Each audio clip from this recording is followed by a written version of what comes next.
안녕하세요. 아는 것입니다. 김성재입니다. 2023년 7월 마지막 주 증시 전망 및 투자 전략을 보려고 하는데요.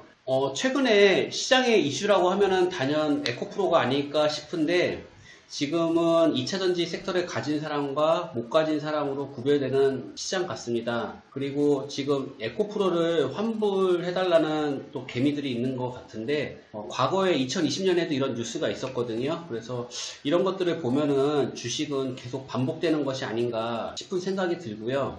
그리고 저희 리딩방이 있는데 리딩방에서는 이제 2차전지에 몰린 돈들이 다른 섹터로 분산될 거니까 너무 긴장하지 말자. 그리고 반대 매매 뉴스도 있었거든요. 그래서 이런 뉴스가 나오면 시장은 반등되는 경우가 많았는데 뭐 이런 부분들을 봐도 저는 시장을 이번 주는 좀 긍정적으로 봐도 될 것 같고요. 먼저 코스피 차트인데요. 코스피 차트 같은 경우는 2600 자리가 굉장히 의미가 있는 자리거든요.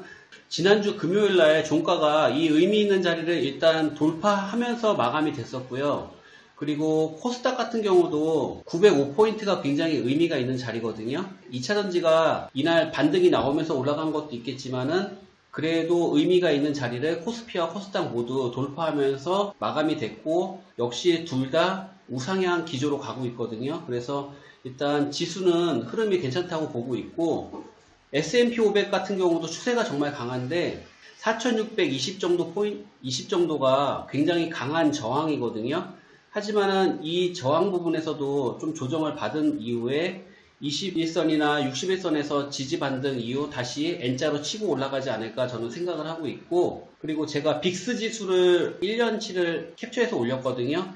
이 빅스 지수 같은 경우는 주가와 이렇게 반대로 움직이는 경향이 강한데 지금 빅스 지수 역시 계속 안정되는 흐름을 보여주고 있거든요. 그래서 지금 코스피나 S&P 500 지수로 봤을 때는 시장은 당분간 좀 괜찮지 않을까? 단 단기적으로 조정은 좀 가능성이 있다라고 보고 있고, 환율도 지금 하락 추세를 계속 유지하고 있고 또 안정되는 흐름으로 갈 것 같습니다.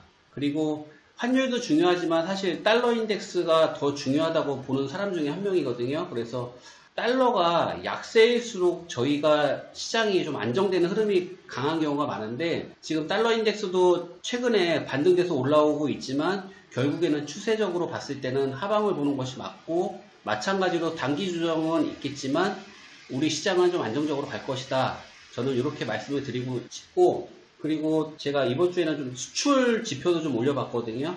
사실 우리나라는 수출이 정말 중요한 국가인데 수출이 좋을 때 지수가 당연히 좋았거든요. 그래서 그 흐름으로 봤을 때 5월 말 이후에부터 반등이 일어나서 지금 수출도 꾸준하게 올라가고 있는 상황이 나오고 있습니다. 그래서 여러 지표들을 봤을 때는 시장은 좀 안정적으로 갈 것 같고요. 그래서 저의 생각을 말씀드리면은 이번에 금리 상승이 나왔는데 이번에 금리 상승으로 금리 인상이 종결될 가능성이 높아졌고, 지금 마지막이거나 아니면은 정말 금리 인상이 거의 막바지에 이르렀다고 볼 수 있고, 지금 모두가 금리 인하한다는 것에만 초점이 몰려있는 상황이거든요. 하지만 또 이것도 너무 좋아할 필요가 없는 것이, 금리를 인하한다는 것은 반대로 경기가 침체가 진행된다는 것이거든요. 그래서 금리 인하가 꼭 좋다고 볼 필요는 없다라고 생각을 합니다. 하지만 지금 큰 흐름에서는 주가와 금리가 반대로 움직이는 경우가 많았는데 금리 인상이 이제 변곡이 예상되는 현황이기 때문에 저는 긍정적으로 보는 것이 좋을 것 같고, 그리고 2차전지의 솔립이 정말 강했는데 지난주에는 2차전지가 슬슬 무너지는 흐름이 나오고 있었거든요. 그래서 증시의 흐름은 이제 2차전지가 좀 조정을 받고 다른 섹터로 순환매로 가지 않을까라고 생각을 합니다. 그리고 지난주 목요일, 금요일에 주가가 좀 올랐기 때문에 조정을 염두에 둘 수밖에 없지만 그래도 큰 흐름은 우상향을 보는 것이 맞다라고 보고 있습니다. 저는 썸머랠리도 8월 달에는 좀 기대를 하고 있거든요. 그래서 지금 일부 조선 섹터나 반도체 섹터의 상승이 있기도 했지만은 2차전지가 없다면 너무 힘든 장이었는데요. 이제는 좀 증시 자금이 골고루 퍼져서 8월에는 모두가 썸머랠리를 즐길 수 있으면 좋겠습니다. 저는 일주일 후에 증시 전망 리뷰 영상으로 다시 오도록 하겠습니다. 감사합니다.